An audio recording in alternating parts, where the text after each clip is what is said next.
September's short-lived ceasefire allowed for a fleeting period of calm before the bombs began to fall once again on Aleppo. These images from Friday show the aftermath of a pro-regime airstrike. Bodies are hauled from buildings, streets are filled with rubble, and there is no sign of an end to the death and destruction. In recent weeks, the besieged rebel-held east of Syria's second city has endured a ferocious bombing campaign by pro-Assad forces attempting to rout the opposition from Aleppo. 250,000 people are trapped under siege, and with nowhere to go, the civilian death toll inevitably continues to rise. Right there. Oh my gosh! You need to be taking video. Can you hear it? Yeah. Oh my gosh. We gotta get in the house. Get in the house. It's going away from us. I know. It's okay. That's a tornado. Mom, we have a tornado. It's going by like a mile north of the house. It's like a mile north of our house. We see it. I have a picture of it. Get in the house. This is so scary.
Is there someone who can cut some video? Scott Bennett, former U.S. Army officer, live from San Francisco in the U.S. Mr. Bennett, it's so good to have you with us. So what do you think of the Iraqi Prime Minister's comments and the fact that Turkey wants to take part in the Mosul offensive without any invitation from Baghdad? Well, it's clear that Turkey waged war on Iraq by invading Iraqi territory a long time ago. Iraq just simply didn't have the ability to respond, or didn't at the time have the desire to necessarily respond. But Turkey essentially invaded Iraq, and that's a declaration of war. And they have now been targeted by the Iraqi forces that are saying very simply, get out of our country. This is not your country. This is ours. And we are moving against the Daesh terrorists. And I think the Prime Minister said it very eloquently. Where were you when they invaded and did all sorts of war crimes and abused our women and things like that? Turkey was nowhere to be found. But even worse, they were backing and financing these Daesh ISIS terrorists, along with the United States, along with Israel, and along with Saudi Arabia. So it's very clear Turkey and Saudi Arabia and the United States are on the side of Daesh and the ISIS terrorists. And Russia, Iran, and the Iraqi government and China are on the side of freedom and stability and peace. So I think with Russia's taking over the United Nations Security Council, it opens up an opportunity for Russia as the United Nations Security Council chair to step in and mandate that Turkey leave and has no role in the Mosul counteroffensive.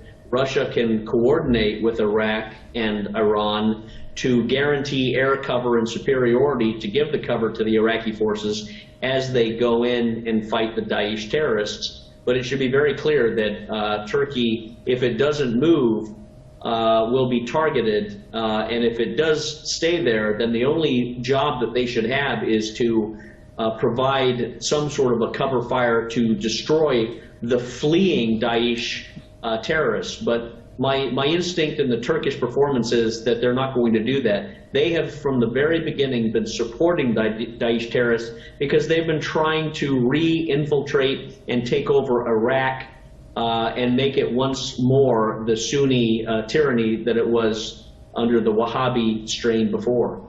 And Mr. Bennett, how come Turkey has given itself the carte blanche to just move into its neighbors' territories, like we had it in Syria a few weeks ago and now in Iraq, without any consent and authorization from the governments in those countries? Well, it's a very schizophrenic policy because it seems very risky. Turkey seems to be alienating Iraq and alienating Russia because Russia is on the side of any country that is looking to destroy Daesh and the ISIS terrorists. And by Turkey refusing to destroy the Daesh terrorists and enforcing them and supporting them, and they're not fooling anybody. No one believes Turkey. No one believes Erdogan. They've been identified as sort of a pathological liar regime. Turkey risks alienating Russia and disintegrating some of its relationship. I think they started out under the wrong direction by the President Obama and the Hillary Clinton warmongering faction, which has looked to destabilize Syria from the very beginning and partition it into a Wahhabi state of chaos, similar to what they did in Libya. So Turkey does have an opportunity to make a turn for the good and say, and have sort of a spiritual reformation and awakening to say, we've been on the wrong side before, we're asking for forgiveness, and now allow us to step in and destroy the enemies of Islam, the Takfiri Wahhabiists that are in there doing all sorts of war crimes, and reestablish a relationship with Iraq and Russia and Iran in a common region stabilizing way. But I don't think it would do that because, again, they're permanently invested into the chaos, and they don't seem to be honest with themselves to admit that they've been put into a position where they're going to lose eventually. The Daesh ISIS components are going to be destroyed. Russia's assumption into the United Nations Security Council is guaranteeing that. The European chaos that's been caused by the migrant refugee weaponization and influx has guaranteed that the European political leaders are not going to be allowed to continue to wage this war because this war has caused all of these migrants and refugees to flood into Europe. So the people of Europe are suffering, and they're finally waking up to the fact that the European, NATO, French, United Kingdom entities, the political leaders under Cameron and Merkel and Hollande, they've all been on the wrong side of history, and they've waged a war that has caused chaos. So Turkey is finding itself isolated, but it needs to really quickly wake up. But Russia, again, is the wild card. Russia's assumption to the United Nations Security Council, it gives it the political mandate to be able to make legislation and proclamations that allow Iraq to say no foreign nations are going to be tolerated in Iraq, and Turkey's presence is a declaration of war, and the United Nations should immediately demand the withdrawal. And Russia and its military power there can also provide the necessary weaponry and air cover to destroy any support that is given to Daesh, whether that support's coming from the United States, Turkey, or any NATO military entity. Thank you so much for being with us, Mr. Bennett. That was Scott Bennett, former U.S. Army officer, talking to Press TV News out of San Francisco. 3 men in Kansas have been charged with plotting a bomb attack targeting local Somali immigrants. The members of a militia group called the Crusaders had allegedly planned a strike on an apartment complex in Garden City. The building was home to 120 people, including Muslim immigrants from Somalia. The community it has sworn to serve and protect. Today's law enforcement action culminated with the arrest of 3 individuals who pose a significant and credible threat to our community and were planning to take imminent actions. These individuals had desire, the means, and the capabilities, and were committed to carrying out this act of domestic terrorism. It's alleged the defendants conducted surveillance to size up potential targets. They stockpiled firearms, ammunition, and explosive components. They even prepared a manifesto describing their beliefs to be published after the bombing. The domestic terrorism charges were based on an 8-month-long investigation conducted by the FBI. If convicted, the men face a maximum sentence of life in prison. Mr. Sabah Jawad, who is an Iraqi political commentator, and he's joining us live now via Skype from London. Mr. Jawad, why do you think it is that Turkey is so insistent on staying on Iraqi soil? Well, they have a plan actually for Mosul and for Nineveh. They have long-held ambition to hold to Iraqi territories and make them part of the Turkish empire, if you like. This is not acceptable to the Iraqis. The entire Iraqi people are united against the Turkish presence in northern Iraq, and the Americans are playing a dirty game in all of this. The Turkish government will not dare actually to maintain its forces in Iraq without the go-ahead from the United States. The United States got other plans, which I'll come to in a minute. But the Iraqi government actually should do much more toward this aggression from Turkey with the full support of the Iraqi people.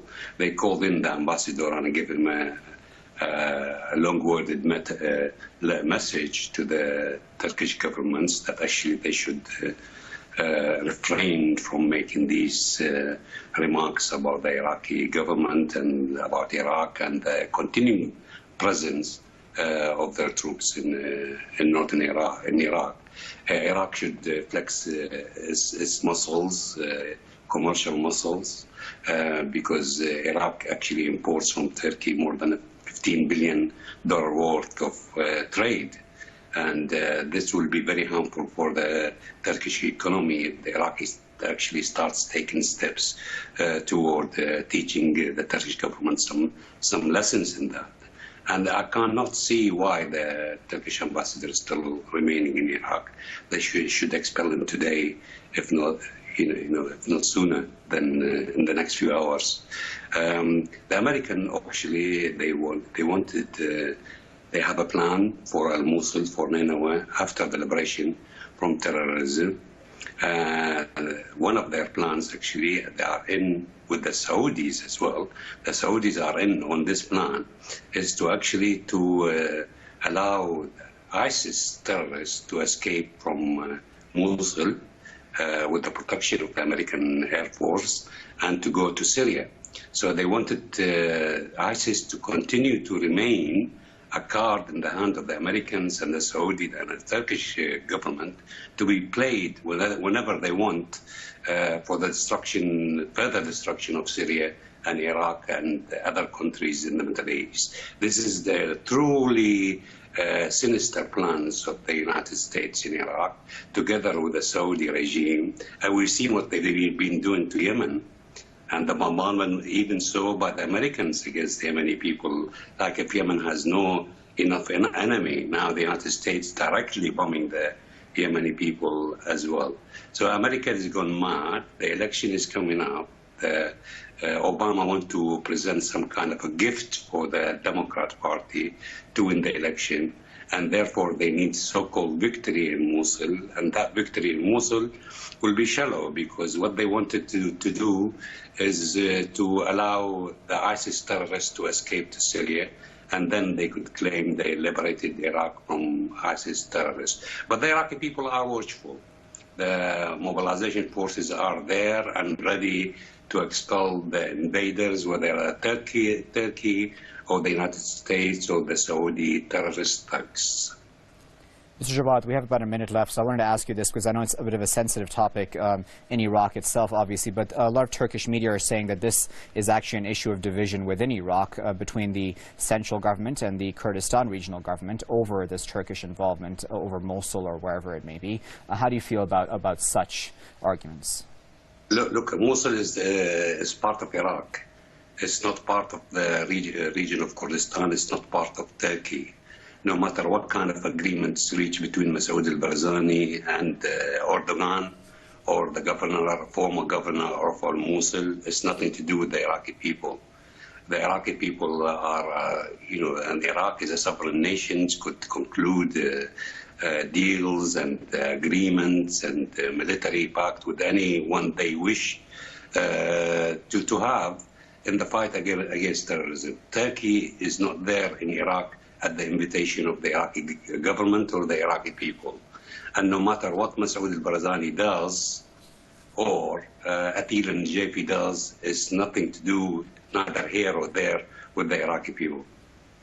Very well. We'll leave it there at that point, Mr. Jawad. But of course, as always, we appreciate you taking your time to speak to us here at Press TV. 15. 1050, sir.